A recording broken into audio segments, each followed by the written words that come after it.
Thank you. All things administrative on this. Okay, that's us. Good morning, everyone. It's 11 a.m. and it is the 24th of July, and this is the 136th Annual General Meeting of the Edinburgh Dog and Cat Home. I'm the current chair of the home, Doreen Graham, and I'd love to welcome everyone here today. Part of the meeting will be quite formal, but there are going to be areas which I think will inform and inspire you about the work of the home. It's just lovely to have everyone here today, so thank you very much for that. What I would also say is that I know some of you will have questions. Please be assured there will be plenty of time for those at the end of the meeting, and this will be done through a chat room. So just hold on to those and we'll come to them. So first of all, the people who are here today, from the trustees, we have in attendance Sue Staley, Sally Cameron, David Welsh, Julie MacDonald, Catherine Brown, Leanne Gould, Murray Stewart, David Hancock, and Craig Marshall. And we have the Chief Executive, Lindsay Fife-Jardine, and we have the whole of the senior management team. I've received apologies from two trustees, Rosalind Neely and Peter Proud.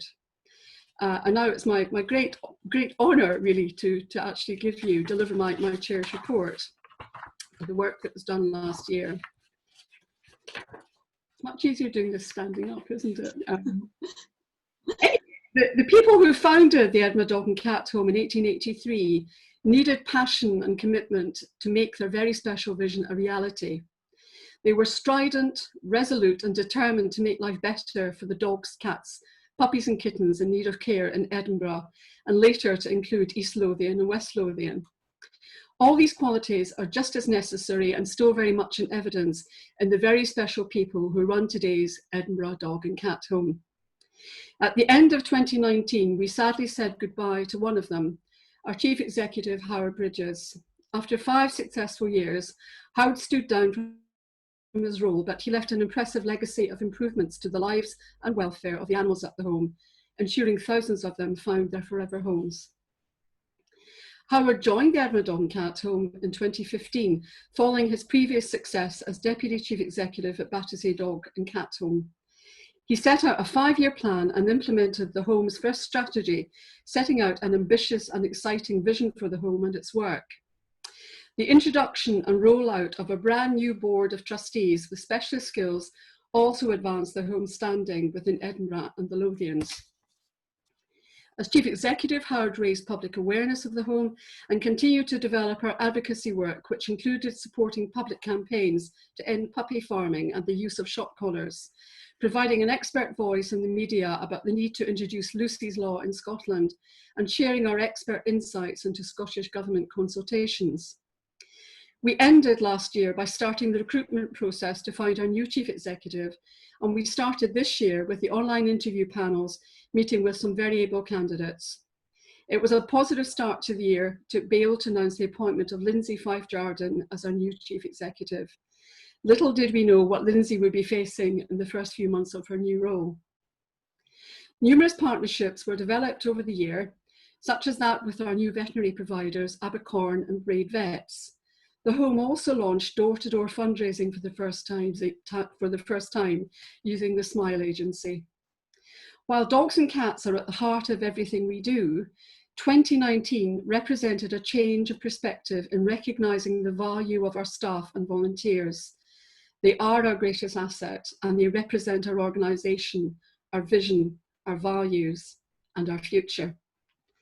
With this in mind, another first was the introduction of our health and wellbeing strategy for the benefit of staff, and this acted as a catalyst to the home becoming Scotland's first animal welfare living wage employer.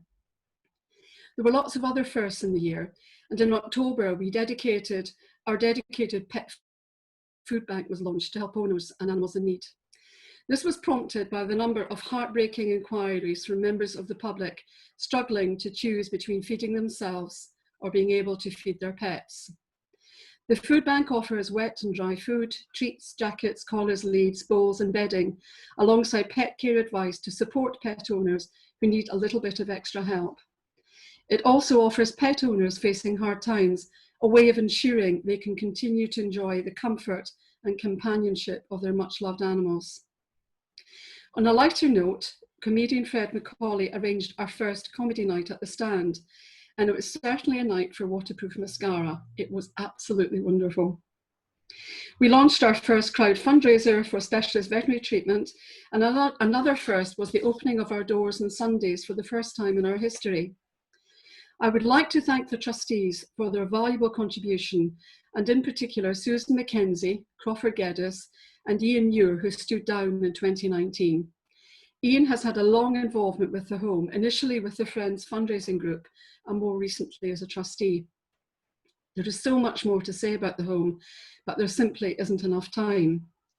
As chair, I feel very fortunate to know and work alongside the very passionate and knowledgeable people of the Edinburgh Dog and Cat Home. I'm also fortunate to have the support of very talented and able trustees who are also passionate about the home. Last year was a year of change. This year, we are in a state of crisis caused by the Corona-19 pandemic. To come through this, we need all the people passionate about the home, the staff, the trustees and supporters, to continue to champion everything that is the Edinburgh Dog and Cat Home. If we get through this, the year after that, we'll be looking for recovery and consolidation. Thank you. Now we come to actually the approval of the minutes from last year's annual general meeting. So I would need someone to actually propose and to second these, please.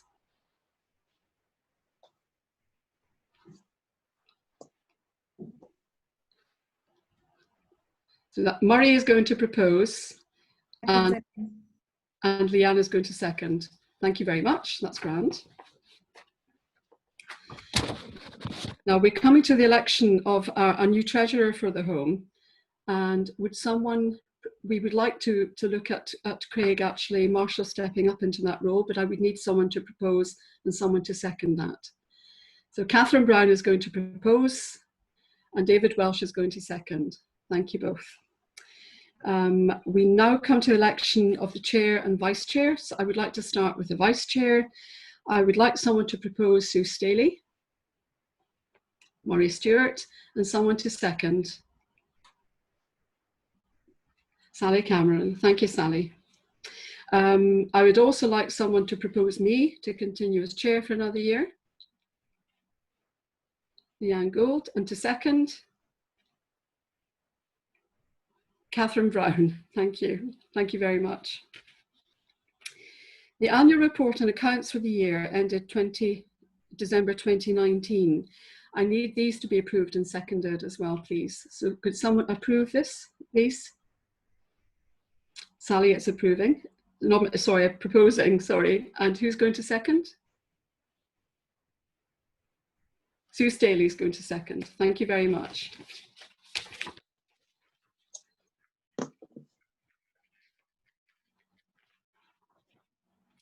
Now, it's my very happy job to hand over to Lindsay Fife-Jardian because she's got some amazing things to show you. Thank you, Lindsay. Thank you, Doreen. It's always wonderful to have the compliance parts of annual general meetings, but of course it's also about being able to showcase the wonderful work the home does and the mission and why we're here.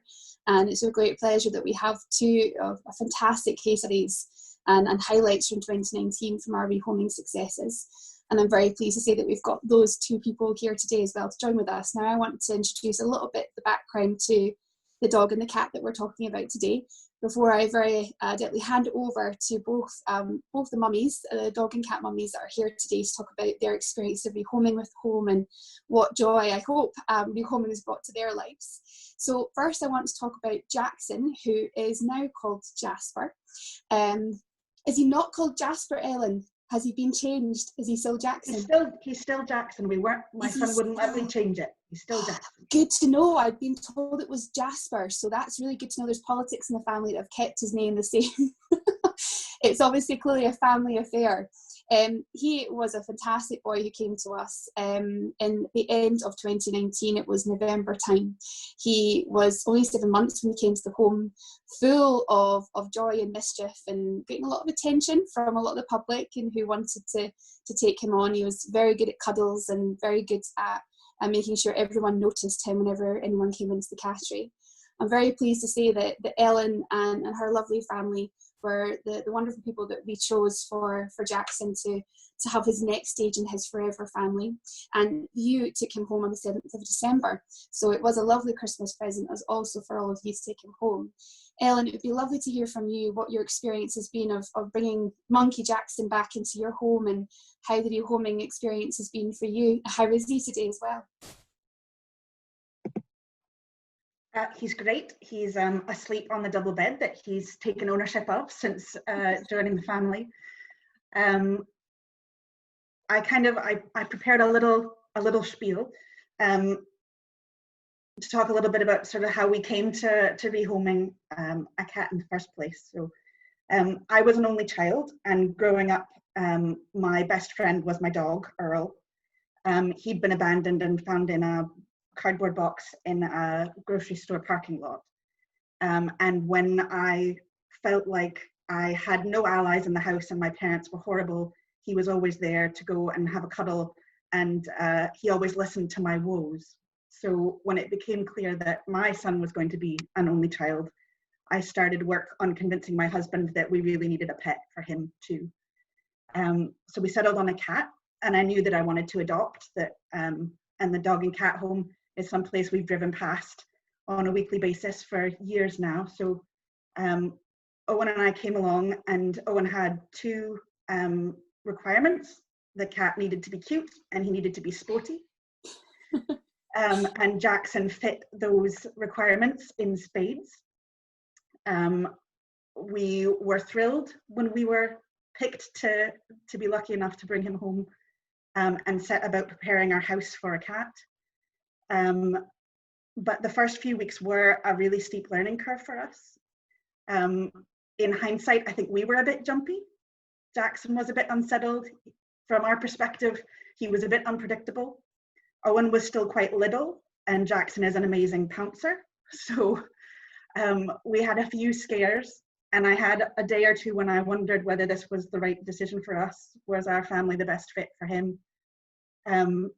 And it was at that point that the dog and cat home emailed us to just check in and see how we were doing and how Jackson was doing. And I asked for a little bit of advice, and we popped to the vet and asked for a little bit of advice. And we made a few changes. And sure enough, within a couple of weeks, things settled down. We didn't have to do that dance of keeping the cat in one place and the kid in another. Owen stopped shouting that he couldn't get from one place to another because Jackson was there. And we sort of started to find our own routine. And once Jackson could get outside, he became a completely different cat. He owns the neighborhood now. Everybody knows him. He's found the soft neighbors who let him use their ground floor flat as a shortcut from the back gardens to the front gardens. Every once in a while, he has a bit of a cheeky rest on their sofa. And everywhere we go, he likes to come with us for walks.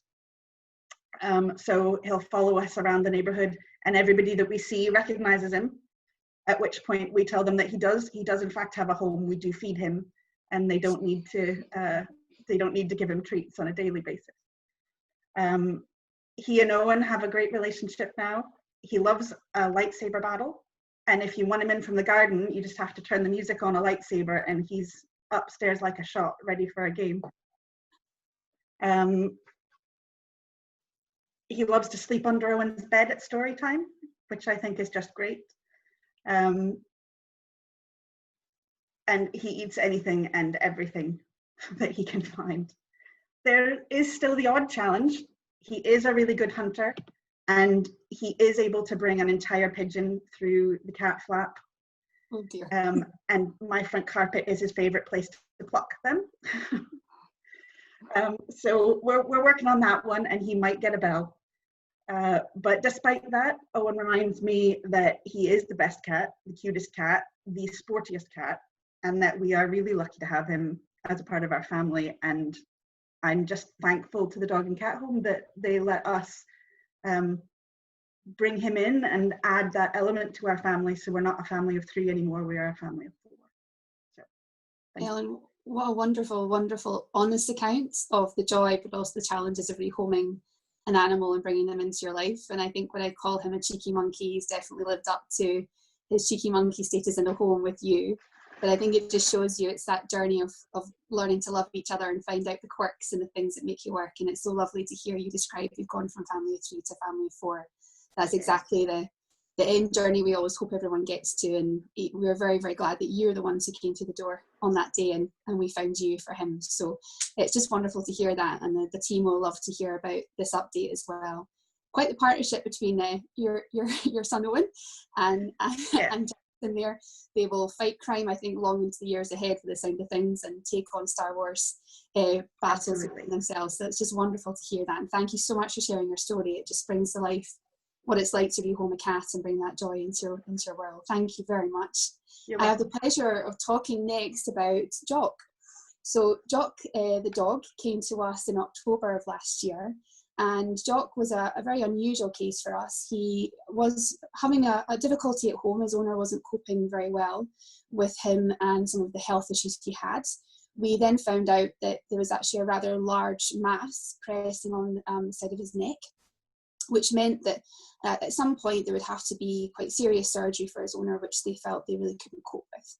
So when he came into us, we could visibly very clearly see that mass very quickly. And it was a case of having to do some very specialist technical surgery, which our wonderful partners at Abercorn and Braids were able to support us with. It meant that what we decided to do was actually the cost of the surgery was to go out and to launch our first ever crowdfunding appeal, which the home had never done before. We weren't sure what to do about how the public would see that. We had never asked for support in that way. And Jock was quite the candidate for it. He is one of the most enigmatic dogs. He just makes everyone smile and light up whenever he comes into a room. And he very much made it easy to want to take pictures and film him and talk about who he was and what he really deserved for a second chance. So I'm pleased to say that the public response to crowdfunding appeal was exactly that. Everyone was just bowled over by how amazing he was, his plight and the issue that he was facing with his health. And actually everyone just really got behind this Jock movement. There's a whole fan club of people who wants to be part of Jock's story and what was happening with him and following his updates. As you can imagine, he was very popular and lots of people got in touch and were vying for him. But it was Mary and James who really caught our eye, who came in, and it was very much, I think, love at first sight from what I'm told from the team. And it was a mutual feeling of this is the right connection. And we were delighted that it was a genuine Christmas present. He went home on the 23rd of December last year, which is an interesting time to go and take a dog home for the first time because we were closed for a few days. So there would be no ability to speak to the team. But I'm very, very pleased to introduce Mary, Jock's mummy, who's on the line with us as well, to talk about your experience of Jock and how he settled in and how he's been since the surgery. And lovely to hear about your experience as well of the process of rehoming. Hi, yeah, so I'm Mary Monroe Bryan, and it was my husband and I who were the lucky ones who got to rehome Jock in December last year. So we've been coming to the home for a few months to rehome a dog, so we got to see on many occasions just how good the staff are there. We were first-time owners, although my husband had grown up with rescue dogs, which were registered to his parents while he was growing up. And the staff at the Edinburgh Dog and Cat Home are really diligent when selecting owners for animals, which is so important because obviously nobody wants to see any animals returning to the home.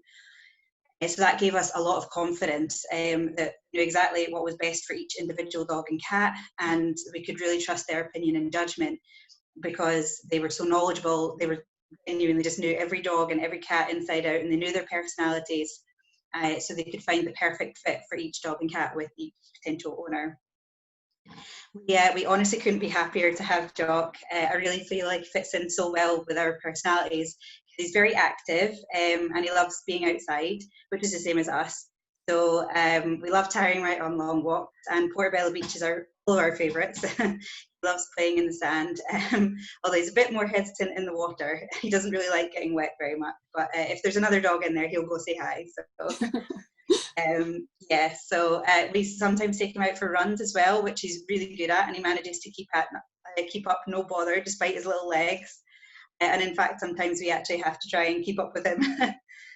And after we've had plenty of exercise, he loves nothing more than just snuggling up on the sofa with us for plenty of cuddles and belly scratches. He's a very affectionate and loving dog who loves giving, and we just love giving him all the attention and the love that he deserves. He's really friendly and sociable, and he just wants to be friends with everybody, humans and dogs alike. And literally everybody loves Jock. And again, that's humans and dogs alike. Everyone that sees him on the, when we're out on walks, a smile comes over their face, which is just the nicest thing. And even dogs can sometimes be a little bit nervous or a little bit grumpy or things like that. They're always really good with him as well, and they always get on very well. They end up playing and things like that, which is lovely. And everyone is always commenting on how happy he is, and he always gets a compliment on his good behaviour as well, which is lovely.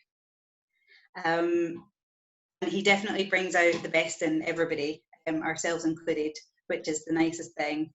And even my dad, who isn't a dog person, he likes him, and he's playing with him all the time when my family come round, so that's nice too.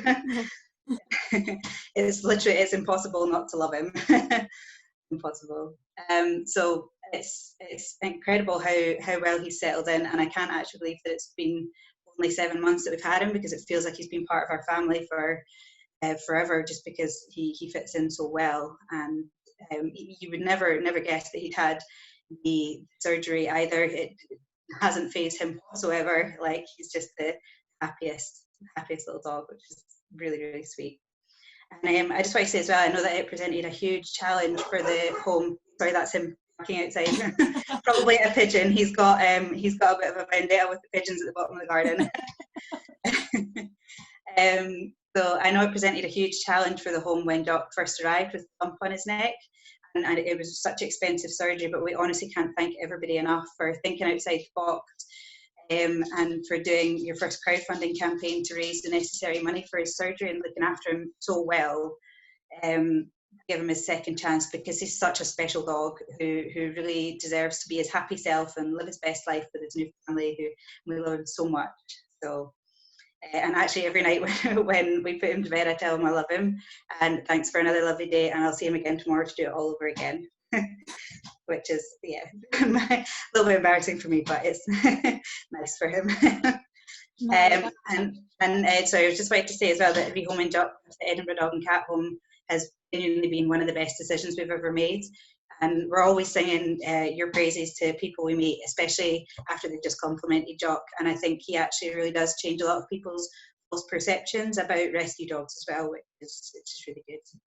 No, that was wonderful and so powerful, and actually a really emotional account of what it's like to find that match. And we often talk about the magical moments at the home, and I didn't know about it till I joined the home and actually saw it for myself and saw that spark that happens between a dog or a cat with new people. And I think it sounds like it's just even grown even more so with you and Jock and being part of your family now. And you're absolutely right, he does touch the lives of so many people, and he has really influenced, I think, a lot of change around people's perceptions of rescue and what that means, and breaking down those barriers. And he's a great ambassador for the rescue dog being out there and the second chance, and making sure that we always fight for that. And I remember the very first moment I saw Jock bounding into our reception with that huge mass on his neck, as if that wasn't a problem at all, giving everyone a good snog and just wanting to be loved and to be happy. And I think it was that hope for a home, that fight we always give, that is always the burning passion for all the staff. And I think Jock just made it too easy not to back down and to make sure that surgery was going to go well. So I completely echo your comments. It's a massive thank you to all the supporters and everyone who really helped us raise those funds and made it possible to do that really complex surgery, and the vets who also took that risk on and made sure that they took that chance with him and helped us see him to be that healthy, happy dog for you to take home. So thank you for being here today. It's really, really special, and I think the two of you really represent the magic that does happen at the home, and it's really important that we have those examples to show at our AGM, so the supporters and people out there who are supporting the home from last year and all beyond and going forward. So thank you both. That was absolutely wonderful, and I'm sure, Doreen, you would agree, a very uplifting part to having the AGM conversations that we have to have but to add to the magic of what happens at the home as well. I have to say, I mean, that was just wonderful. We heard from Jock, and then we also had a little sort of cameo role from Jackson, which was just lovely. And I have to say, I'm a bit of a fan, because can I just show you this? Oh, You didn't know he could write so well, did you? very neat. Who contributed to the deal was sent this lovely little card. It sits on my mantelpiece, which means that everybody that comes into the house, not a lot of people recently, but everyone asks, "Oh, who's this?" And they get the story of Jock, and they hear about the home as well. So thank you both. You're just shining examples of pet owners, and I'm just so glad that that both Jackson and Jock have got such wonderful, loving homes, and they sound as if they're having a lot of fun as well. Thank you very much. Now, Lindsay, you're not finished. You're not sitting back. You've got more work to do. So I'm going to hand back to Lindsay just now. Thank you. I do. Thank you, Doreen. It's an absolute pleasure to also talk about the next agenda item, which is the living wage, and our first year of becoming a living wage employer, which I just want to kind of introduce a little bit of the background to before I hand over to something very special from Living Wage Scotland and Poverty Alliance to speak about the journey of the partnership with us. It's been a long-standing journey for the home to becoming a living wage employer. It was very much set out as a prominent piece of change for the home that we really wanted to make in recognition of actually the importance of supporting staff in lower paid sectors to be valued and to be seen and recognised for the power of the work they do. And animal welfare is one of those roles that does tend to be downvalued and not seen as a job of high skill and of high value and worth. And really at the home we recognised there was a lot of structural impacts that could also be benefited to the staff, not just about the value piece, but also around aspects of in-work poverty and struggles that can come from being on lower end wages. And we were seeing that on a daily and weekly basis for some of the team who at times were very much struggling. It's a job of passion, and I've spoken about that with real great length before in the past about we really don't turn up to work with animals to only ever see the triumphs. There is also absolute heartbreak and difficulty that comes with that back-breaking work, difficult hours, and often soggy, wet, covered in poo. But actually it's about valuing the fact that we're hearing about these wonderful stories today, and about the fact that there's a really important message to be said there, that really everybody who has that value to their work also needs to be valued for what they bring to their workplace. And that was a large culture change piece for us as an organisation, was not just about living wage, but also to value our staff as Doreen very adeptly said at the start, they're our greatest asset and our most wonderful part of the home. They are the reason why the home is still here and what it's doing and why it exists.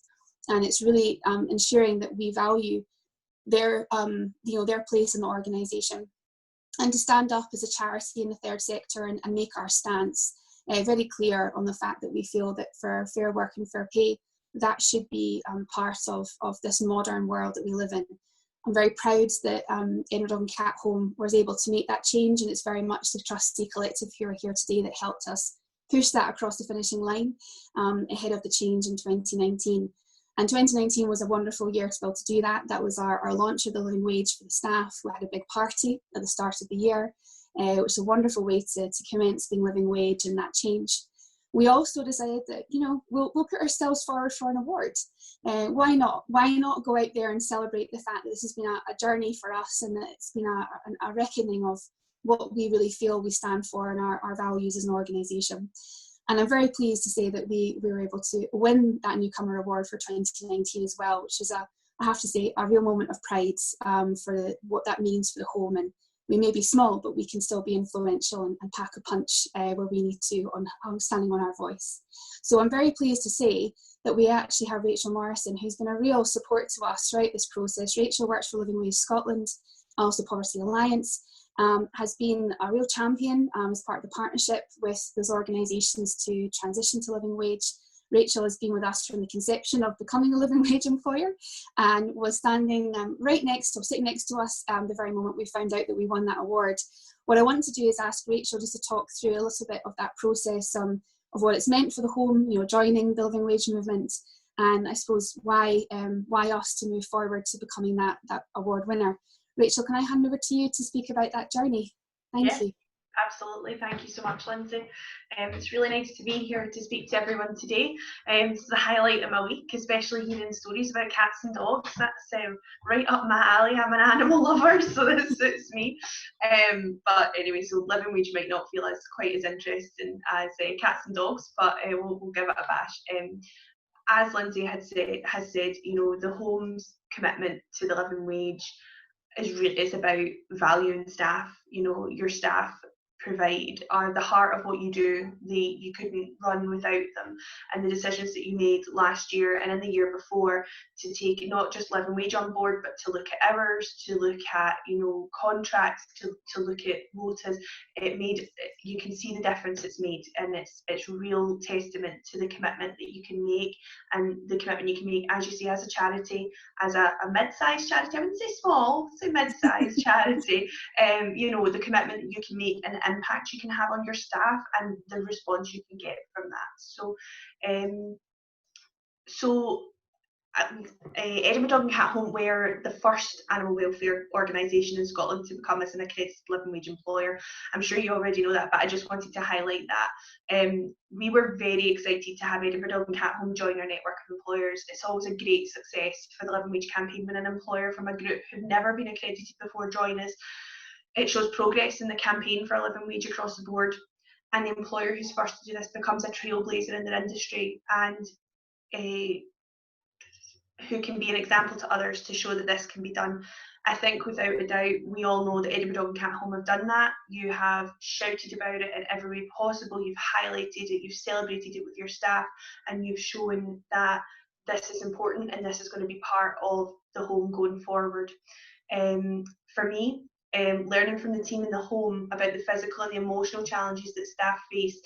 I had never heard the phrase compassion fatigue before I came and spoke with yourselves, and I have to say that really understanding, you know, that I guess it's a bit of ignorance on my part, that it's not just playing with cats and dogs and cleaning things out, that there's a lot of tough decisions to make, and you're encountering not just animals but people in challenging situations. So really understanding what your staff do on a day-to-day basis made it even clearer for me that how fantastic it was that the Home had taken this step and been the first to join the movement. While working on their accreditation, we knew that the team at Edinburgh Dog Cat Home would become amazing advocates for the real living wage. There was no doubt about that in the animal welfare sector. The enthusiasm and the genuine positivity and the understanding of the importance of what the living wage is and what it means to staff was very clear. But what I'm delighted that we've seen is that the leadership role that Lindsay and the team are willing to take on in the wider charity sector, to expand that out and to speak to other charities and to make them understand that their team matter as part of that. Across the third sector, there's still 33,000 workers in Scotland who earn less than the real living wage. Many of these jobs, like those at the Home, involve physical and emotional challenges, as a lot of charity work does, third sector work does, and those staff deserve to be valued in the same way the Home has chosen to value their team. So going forward, we are delighted to be able to work with Lindsay and the team to highlight to others in the charity sector the benefits that paying the real living wage can bring to them and their teams.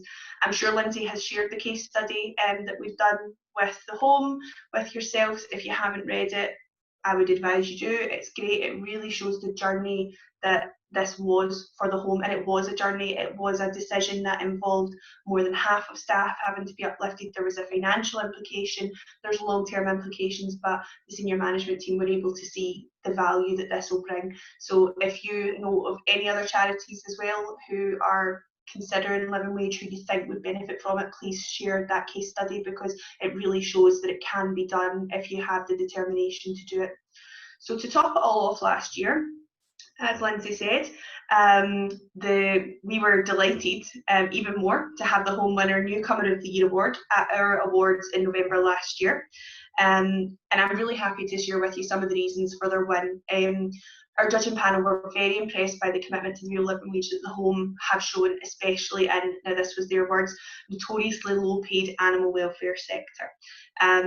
They were also impressed that the Home's decision to commit to the real living wage saw more than half of their staff receive an uplift to the real living wage. And as the case study shows, as I've said already, they had to go on a journey to achieve accreditation, and this just highlights how important it was for them to show their team that they value the work they do. The judging panel were also really impressed by the leadership that they've shown to ensure that their staff receive a fair day's pay for the fantastic work they do, but also difficult work. By valuing their people and the work they do, the home is also valuing their animals and the care they receive.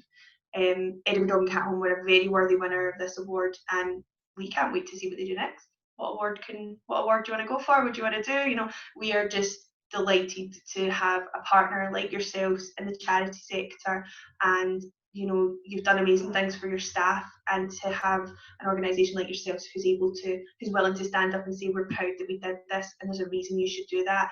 You know, it's going to make a real impact going forward in the charity sector in Scotland. So from our perspective, thank you so much for all your support, and really well done on it. Thank you, Rachel. That was fantastic. I promise I didn't tell Rachel to say any of that. That was absolutely genuine from behalf of an amazing partnership we've built with yourselves. And there is a huge fire in the belly of the home to make sure that we fly the flag for our dogs and cats, but also our staff, because without those staff, you know, Ellen and Mary's experience and Jackson and Jock's experience wouldn't have been what it was, and wouldn't have been the outcome that it was. And they are absolutely part of that. And Watch the Space, Rachel, was absolutely planned. As you know, obviously this year has gone a little bit topsy-turvy in the nice sense of the words, to what had been planned, but we will be continuing to fly that flag as we have been even throughout this crisis, and there will definitely be hopefully another awards in the future for the home to make sure that we play our part in promoting that across their sector, but also the wider world. So yeah, we're continuing that leadership role in our sector and wanting to trailblaze our way.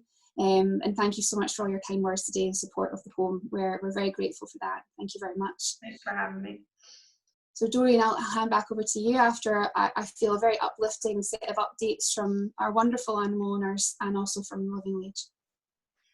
Rachel, that really was so inspiring. Thank you so much. I'm just actually going to refer to just a wee quote that was in the case study, because I'm aware that some people who are visiting our meeting today may not know the study, but this is from Wendy Mullen, the kennel manager, and I think it sums it up pretty well. Staff well-being has improved, and this has had a big impact on team morale and productivity.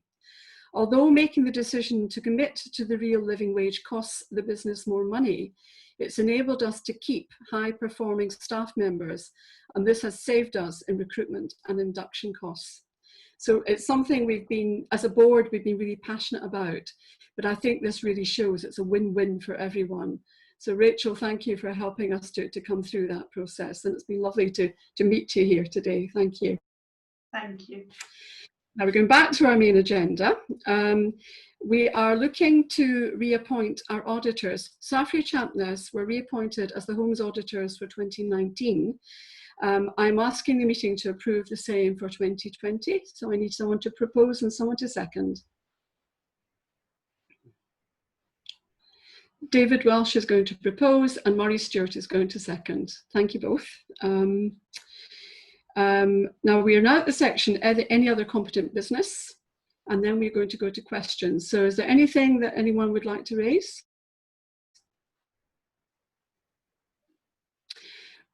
We are now going to go to questions from our guests.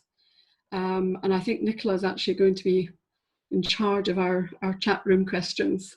Nicola's going to support us for sure, and I'll also help on that. So Nicola's very diligently been working behind the scenes and all of the technology to support us being able to do this today, which is no small feat, I can assure you, and there's a huge amount of work going on behalf of the senior management team as well to make today. So a huge thank you to all of them and everyone who's been able to attend. So I get to say that as well, Doreen, of course, before you get to wrap up the meeting. Now, what I can say is we've got our wonderful animal champion, Christine Graham, MSP, who is in attendance on this panelist setup. Obviously, for those of you who are joining us, who you can't be seen and visible, unfortunately, to so many of us all, but thank you for asking any questions in advance of you doing that. If you'd like to, there is a Q&A, and please do feel free to ask any questions that you feel you'd like to have answered by any one of the senior management team or the directors who are on the call today. So Christine is asking, have we found an increase in demand for the home during lockdown? And I'm happy to answer that one if you're happy with that, Doreen. What I would say is that we certainly haven't seen any drop in the demand for the services and the support that's required for the home. Throughout lockdown, we were receiving daily phone calls from people in need, struggling for lots of different reasons. I would say that the number of dogs and cats that were coming to our doors would probably be around about the same as we saw before lockdown. There wasn't particularly significant increases, but what I would say is a continual flow, and that's even just during lockdown itself. We were receiving a lot of inquiries though, a lot of people who were struggling and wanted to get support and advice, which our fantastic team at front of house were able to support with. We also did see people inquiring about our food bank. So we have on a weekly basis had people coming down for their preset appointments to be able to collect dog and cat food. And we've been able to work with a number of partners who've been out delivering and supporting to people who are most vulnerable during the crisis, allowing our food bank to be part of that parcel of packages going out to those in need. So that's been a really important part of where we feel we've been able to add value.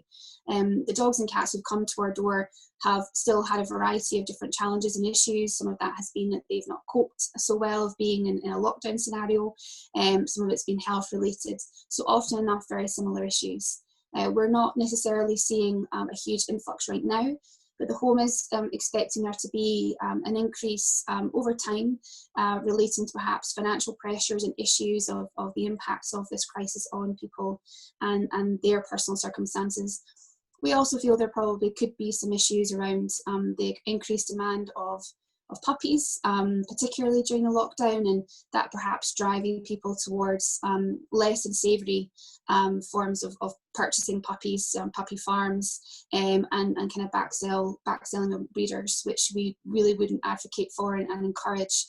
So we might end up seeing a little bit of the tail end of some of those issues at the end of this year into next year, along with, of course, separation anxiety. We've all had to adapt hugely to this crisis in our personal lives.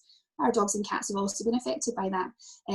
Me alone, I think my cats are looking forward to me not being at home all the time. But I think that some dogs, particularly, and some cats as well, may struggle. Speaking to our vet partners, they've certainly seen an increase in cat and dog stress being cited by people, but particularly in cats as well. So cats have found it stressful having us in the home a bit more, as much as our dogs will also find it hard maybe for us to go back out to work and set up a normal life. So we're expecting the home to play and continue to play a really important part in the animal welfare landscape and the response to the impact of COVID. Hopefully, Christine, that's helped to answer those questions for you. At the moment, we don't have any other questions on the Q&A. If there's anyone else who would wish to ask any questions, I think this is the right time. And I suppose if there's anything you want to know from the senior management team or any of the directors here, I can highlight that the annual report and the living wage case study that Rachel's referred to is on our website, and you can also watch a wonderful video that our communications team has put together as a video version of the annual report as well, which is a lovely watch. Now I'm just going to have a quick check to see if there's anything that's come up on the Q&A, and I'll just check with Nicola. Nicola, anything that's come up for you at all that you're seeing? Just going to do one quick check. So we've got a couple of questions that have come through. I'll just quickly read them out to everybody and we can see what they are. So Joe Goblack, Joe, great to have you here today with us. Thank you very much. Joe is asking how many volunteers help with fundraising, and are there any plans for a future campaign? I'm going to start answering that question, but if that would be okay, I'm also going to involve Nicola in answering that in a moment. That's obviously Nicola's area of expertise with her team. We absolutely have been blown away by the power of our volunteers, our supporters throughout this crisis. It really is the reason for why we're still operating and we're still the home that we are. The response to our campaign so far have been outstanding, and it's very much about getting involved in any way you can. We've had lots of people do different things, whether that's rather than the birthday party that they were able to hold, putting that on Facebook, being able to just support us with an online campaign, or we had an overwhelming response recently to a crowdfunding fundraising appeal that we had for dog called Cleo. So everyone's been able to find a different way to support the home and play that part. even if that means that you're able to just drop down some blankets or some towels to help us keep the dogs nicely dried after their groom, or just keeping them nice and cozy at night time, that would be absolutely fantastic. There's so many different ways to get involved in helping us, and on Facebook and on our website you will see lots of ways that you can continue to give that structure of support.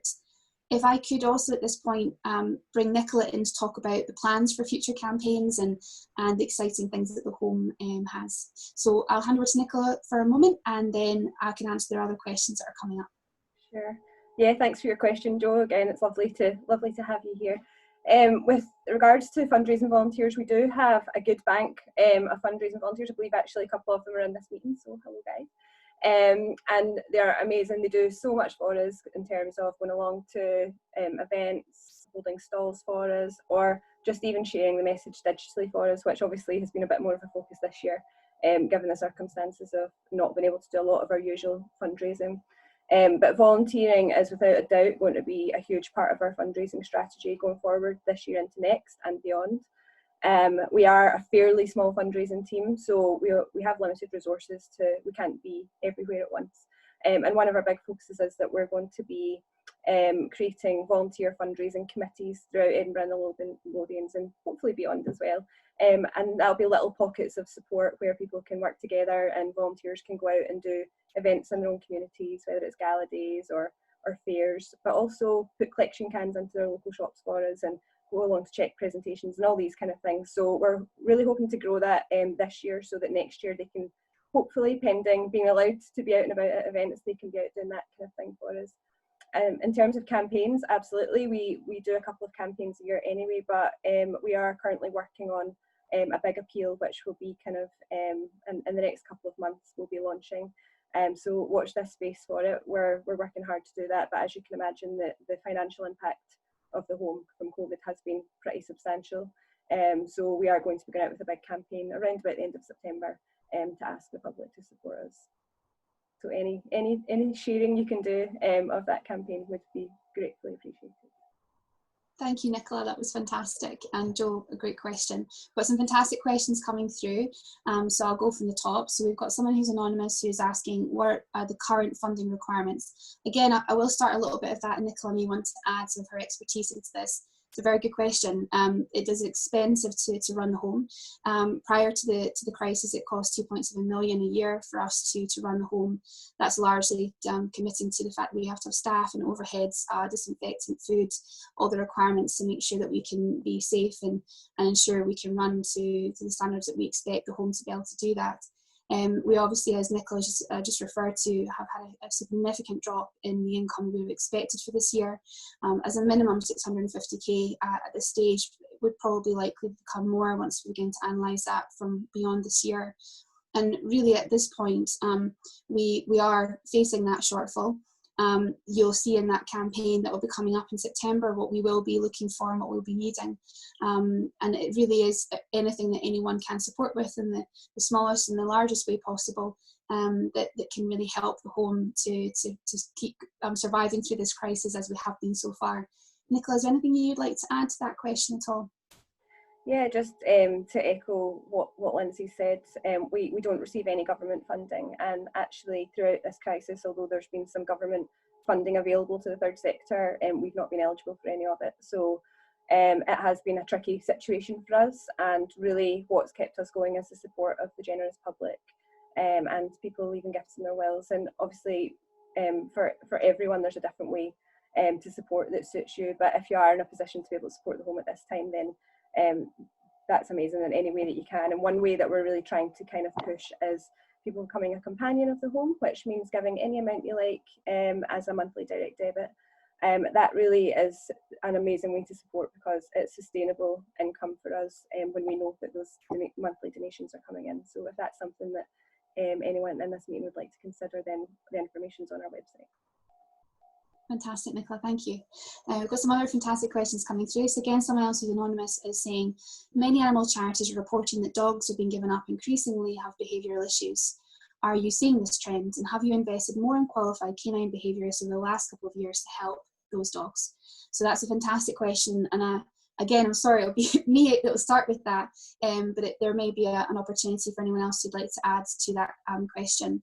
So it's something that we have always seen as behavioural issues in dogs. We have an open door policy at the home, which means that we will take in any dog or cat, no matter what their circumstances really are, and those issues can often be behaviour related.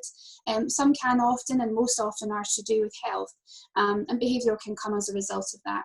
In some cases, it's really it's a bit of a lack of training and a lack of structure in that dog's life that they just need a little bit of someone who's experienced to take on that training, that we'll start with them. We have a really thorough behaviour process, an assessment process. We have a dog trainer on site, and we've invested the last couple of years in making sure that we've put that structure of dog training into the home, and also have invested in our team to be able to spend more time and to put more of their knowledge and their skill set towards the dog training side of things. We also work with any external behaviourists that we would bring in to consult and support the home as we require, if we think that a dog really needs that additional support.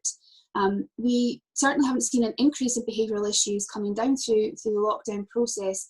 I'd say it's very much been the combination and mostly health issues. But there have been some behavioural problems, and I think that the exacerbation of being stuck in a home for longer periods in time might not be helping with some dogs' behaviours. As I said earlier, I do believe there will be some issues we will see with separation anxiety, and I don't think the effect of being in that lockdown period, as much as that has been and will be affecting people, I have no doubt that will also be affecting dogs. So I'm very pleased to say that the team at the home are fantastic experience, and they're able to add their knowledge and their skills to doing that, and that's been happening throughout lockdown. We've really managed to turn the corner on quite a few of the dogs who hopefully will have seen going out recently to wonderful new homes. So hopefully that's helped answer that question. I've got the lovely George Patterson. So George has asked a lovely connected question. So George is saying that he lost his best friend due to cancer, and he'd love to do all he can to help a dog get a home for life. George would like to have more information on rehoming, as it has a huge place in his heart for a buddy, and he'd love to also volunteer. So George, that is absolutely fantastic. What I will do is I'll start answering that question, but Rachel, who's also on the line, will be able to add a little bit of any of the technical detail. So as you'll understand, we've had to completely change all of our rehoming procedures, as every animal charity has had to, and a lot of that's now involving going online and speaking to us on the phone, engaging with us remotely, and then coming in via an appointment. So I would recommend the best thing to do, George, is to make sure that you keep an eye on our website. We do have new dogs and cats going up there all the time, and they get snapped up quite quickly often enough. And for any of you who have been watching our website when we were able to socially distance, open up for rehoming, would have been amazed by the number of dogs and cats that were quite literally paws flying out the kennels and catteries in those first few weeks, which was wonderful. Best thing to do is actually to, if you see a dog or a cat you're interested in, is to apply and put yourself forward for that dog or cat, and we would then handle that online application with you and review your application as opposed to anyone else's applications who've come in. It is often, unfortunately, a first come, first serve for the best home that does come in, which can be really difficult. But we have been able to, where people have applied for maybe more than one or two dogs, we've been able to try and find maybe an alternative if we feel that they're better placed with somebody else. As Mary and Ellen have said, they've seen the staff being able to do that and to best match the personalities. I really do hope, George, that you're able to go on our website and have a look to see, because it sounds like you are very ready for that lovely rehoming journey of your own, and I really hope that you're going to be part of that. Rachel, is there anything you feel you want to add in terms of helping George with that process? No, I think you've covered most of it. So sorry for your loss, George. We all know how hard that is, and we would love to rehome to you if we can. So please do, as Lindsay suggested, keep an eye on our website. And we also have an app as well, where all of our dogs and cats who are ready for rehoming will appear. So you can search in the App Store, whether you're Apple or Android, and download that app. That might be an easier way of keeping on top of it. It is first come, first serve, and there is an interest form, an online interest form on the website. It's fairly easy to fill in, and then our team at the back end receive that, and they go through all of them by hand, one by one. So it's a time-consuming process, but it is a labor of love in getting that perfect home for all of our dogs and cats. So we'd love to see your name pop up there. Thank you, Rachel. At the moment, there aren't any other further questions on the Q&A, Doreen, so I believe perhaps we might have been able to answer all the questions so far. If I can hand back over to you to proceed with the rest of the meeting. Well, thank you very much to everyone who actually submitted questions to our AGM. Really, all that remains is to actually close the meeting. So I'd like to thank our guest speakers for actually coming along. You were wonderful, and everything that you've said to us, be it to do with staff or cats or dogs, we will remember that. Thank you so much. I'd like to thank everyone for attending the 136th Annual General Meeting. I'd like to thank you all for your passion and your support. And all that remains is to say, stay safe, and may we all meet again next year. Thank you. Thank you. Thanks, everybody. Thank you.